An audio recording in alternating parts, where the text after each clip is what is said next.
Hello? Hi, it's me, CryptoClick. Yeah, I notice you're trading on crypto exchanges, but without any benefits at all? That's madness. You know, I've been made an affiliate partner with pretty much every exchange out there, so if you want to get some benefits, you might as well set up exchanges with the links that I've got in the video description or in my Telegram and Discord. You can get welcome bonuses for signing up, or even better, up to 20% off all your trading fees for life. Yeah, I know, what a treat. So next time you fancy setting up an exchange, use some of the links that I've got in my video description, because otherwise you're mugging yourself off. Anyway, enjoy the rest of the video. Hello everybody, welcome back. Let's have a look at Bitcoin and we'll think about what I'm saying with Bitcoin, transfer it to the overall market. It seems okay, the whole thing's generally trending as one. Altcoins with the dominance chart being relatively low does add, you know, a reasonable sized portion of risk to your trades for any kind of altcoin, but generally the market does look like it wants to do whatever the market wants to do based on Bitcoin's moves.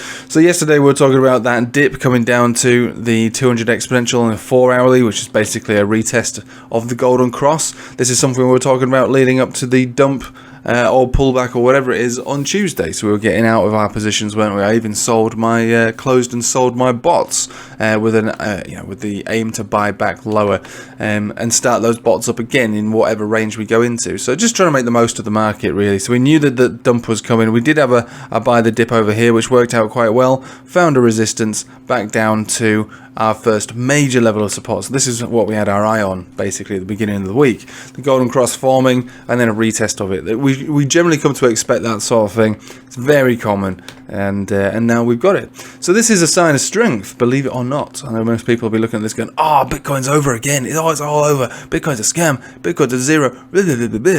But nah, it's just standard chart formation really.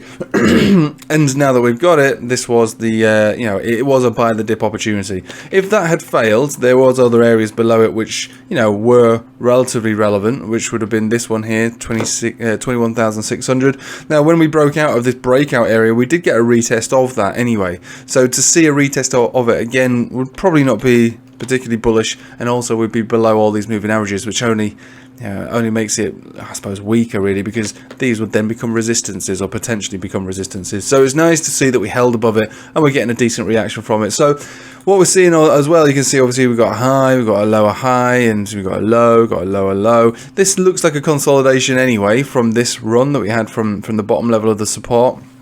And now we're just consolidating into this area, hit the moving average, and what we really need to see is a breakout of what we can see obviously is that descending trend line.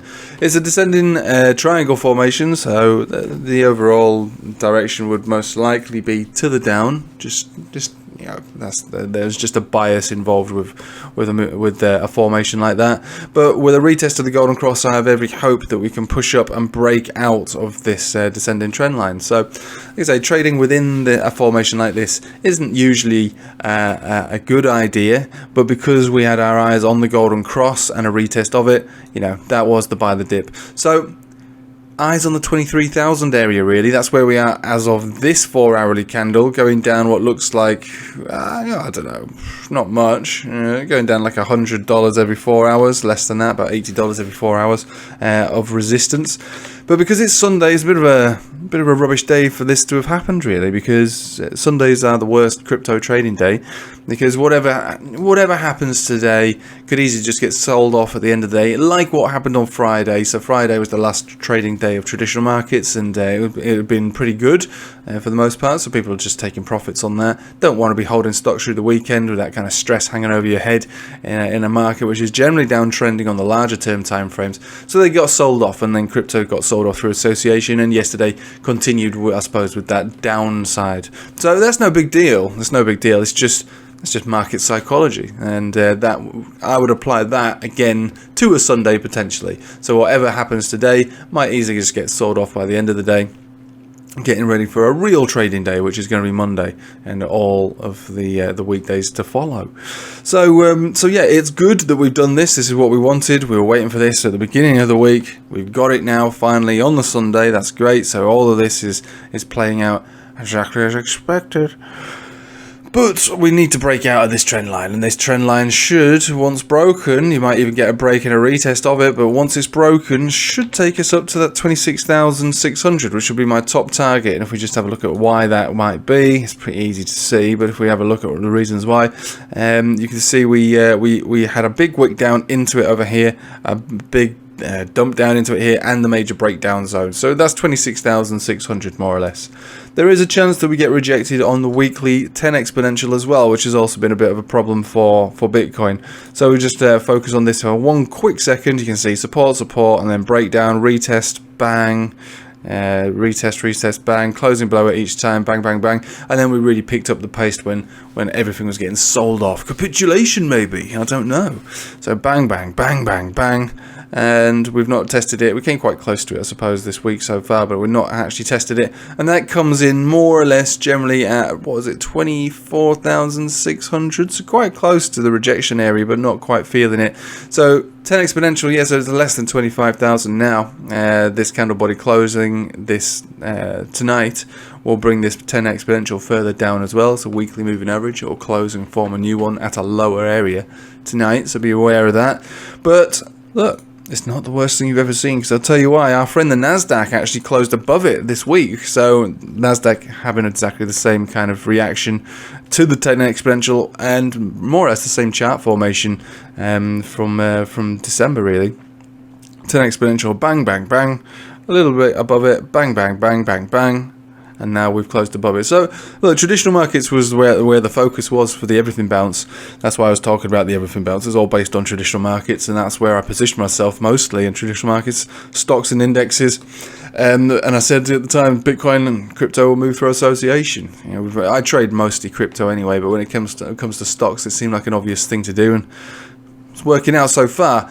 But Nasdaq compared to Bitcoin on the weekly has a much better chart. See, if we look at Bitcoin over here, we don't have anywhere near a green histogram cross. If we look at Nasdaq over here, we actually closed a green histogram cross. So, you know, that is not you know, the best thing you've ever seen in the world, but it is something. It is something, and it potentially could lead into, you know, an uptrend. Not saying that this is going to be it. I've always said that the everything bounce isn't an everything reversal. Whoops, it's not an everything reversal, but it's working out quite well so far, and I'm quite happy to continue holding those stocks and indexes that we bought 6 or 7 weeks ago now. But you don't want to know about traditional markets. Boring. We want to know about Bitcoin, and effectively that is the deal. So bringing it back to the 4 hourly is where the the price action should really be focused on, and we are looking to hold this area 22,000. We don't really want to see it break down from there. We can afford a wick down to 21,600 again. It wouldn't be too bad. It would be still within this formation, this descending triangle formation. That would be okay, but really what we want to see now is a break out of the descending triangle, or at least, you know, if you're just viewing it from a resistance perspective, that's what we want to see. And right this very moment in time is 23,000. So 23,000 is fine, and then if we do break above that, you want to see a closure above 23,600, which is where these wicks and the last lower high was formed. This would break the consolidation structure, or the downtrend structure on the 4 hourly, if we break above 23,600, and that should be all we need to move up to at least that 10 exponential on the 4 hourly, on the weekly. But most likely, given the way that the Nasdaq looks, and we should be moving, you know, on the coattails of Nasdaq at this point now, more or less following its chart, I think 26,600 seems most likely in the form of a breakout of this descending triangle. Now, some people get a little confused when they watch these videos, I see, and just because you finished watching the video and you look back at the chart and you see that we're still, you know, more or less at the same price, doesn't mean that the analysis is incorrect. It just means that your patience needs to be ramped up a little, that's all. Alright, so yeah, we're looking at something on a 4 hourly here. So a 4 hourly setup can take several days to play out. A daily setup can take a week or two to play out. A weekly setup can take months to play out. So what I'm talking about here can play all the way through to Tuesday, Wednesday, you know, with this kind of formation, you know, all the way, you know, the apex isn't going to be due until what looks like the 28th, alright? So we've still got plenty of time for this formation to resolve one way or another. So it might mean that tomorrow I make another video and it's exactly the same thing. But the bigger moves are done on the bigger term time frames. 4 hourlies are the shortest term time frames that I would even care to look at. And there's no point in me looking at hourlies or anything like that. It's a spot trader's paradise, really, starting from a 4 hourly onwards. We're looking for bigger moves, aren't we? So that's what we're waiting for, bigger moves. And if we were to break out, let's just say we took a position, we are looking for a move around 17,000%, 17.7%, right? That's what we're looking for, 17.7%, over maybe next week or into the next week as well. So just be prepared for that. This is a good little change of behaviour here. You know, we've broken out of the range to the bullish. We do have golden cross, which is being retested. These are all sort of good signs. These are what you like. This is what we want. We don't have anything outside of this, as far as like Ichimoku cloud setups on Bitcoin anyway. We do have quite a few brewing on altcoins.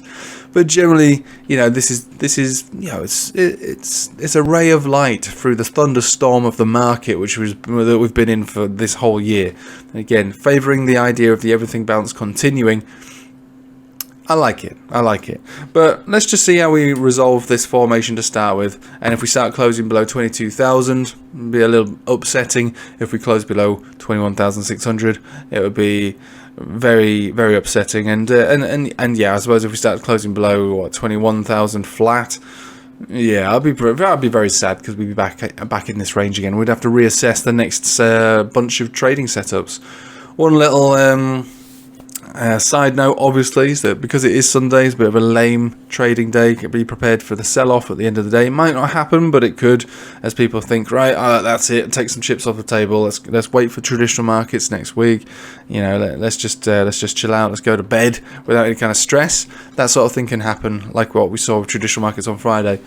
And altcoins being, I suppose posing good setups is good as well, but, depending on how the Bitcoin dominance chart behaves, we are getting quite close to the 40% dominance. It does look like we probably will approach that 40% dominance, and maybe we break down from it this time, but the lower we go on this chart, the riskier it is to hold an inordinate amount of altcoins. And so for me, any altcoin trades that I've been doing they've been relatively short and sweet, really. Yeah, I don't think I've held any for more than 6 days. And that's a long period of time, while you're down at these levels. So, taking profit into Bitcoin is my preferred strategy, and the lower we go in the dominance chart, the more likely it is that that's a good idea, because it doesn't have to happen, but it has happened every time. This area finds a bounce. I don't know if you were around in May 2021. It was devastating if you were holding on to alts. It was bad enough for Bitcoin, but it was devastating for alts. So moving into a Bitcoin position from all your altcoins on the way down to this level was appropriate, and we saved ourselves a hell of a lot of pain. Same thing over here, we saved pain. I think actually we've made gains on this. I think this is where Bitcoin actually pumped and left the market behind it. I think this one over here was pain, and obviously we do the alt seasons as well, but now we're looking to get back into Bitcoin. I'm mostly in Bitcoin in all fairness, but if there are any residual little pieces of trades that I've opened during this period on this alt season over here, which I have to say has been, for the most part, really, really good, getting back into Bitcoin around here would be the wisest idea for what would probably be either a massive Bitcoin breakout or a market breakdown and wrecked city for alts.